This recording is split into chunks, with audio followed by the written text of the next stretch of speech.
Good evening. A break today in a high-profile cold case murder more than 30 years ago. Paul Apodaca has confessed to killing author Lois Duncan's daughter, Kaitlyn Arquette, in 1989. He's also connected to 2 other murders, including the murder of a UNM student and at least 3 rapes. News 13's Courtney Allen is here with how police cracked the case. Courtney? Jess Dean, 53-year-old Paul Apodaca showed up to the UNM police station last month claiming he had found God and wanted to confess to crimes he says he committed decades ago. The Arquette case is one of the most infamous cold cases in Albuquerque history because of her mother's high-profile books about the murder. In 1989, 18-year-old Kaitlyn Arquette was a recent Highland High grad set to go to UNM.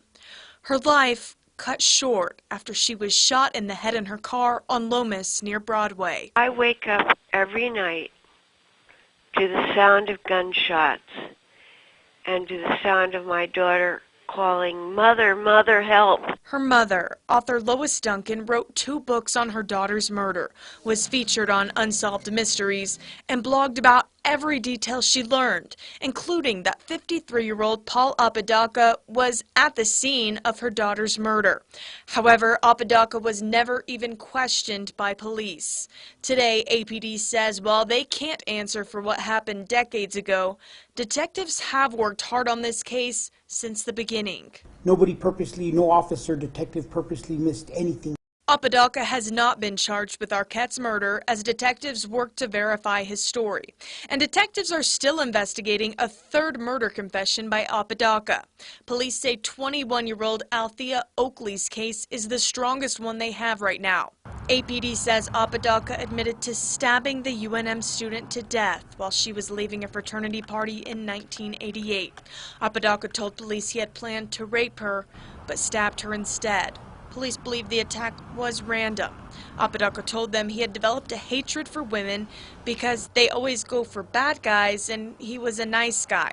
Medina made the trip to Oakley's hometown of Taos last week to meet with her family. They thought we were on our way to tell them that the case would permanently closed forever and that it wasn't going to be solved. They filed charges against Apodaca Thursday on what would have been Oakley's 55th birthday, sending the message to families impacted by cold cases that no case is ever closed. And in a way, that was a gift from the Albuquerque Police Department to her on her birthday, that somebody who killed her 33 years later was charged. On top of the 3 murders, Apodaca admitted to 3 rapes. Police say DNA from one of those matched in CODIS thanks to APD clearing out their backlog of rape kits. The DA's office says the case is from 1993, and once they're done reviewing it, they will decide whether to prosecute. Back to you. All right, thank you, Courtney. Duncan never saw justice for her daughter. She died in 2016. Apodaca has a long criminal history and has been in and out of prison since the 90s, including for raping a family member.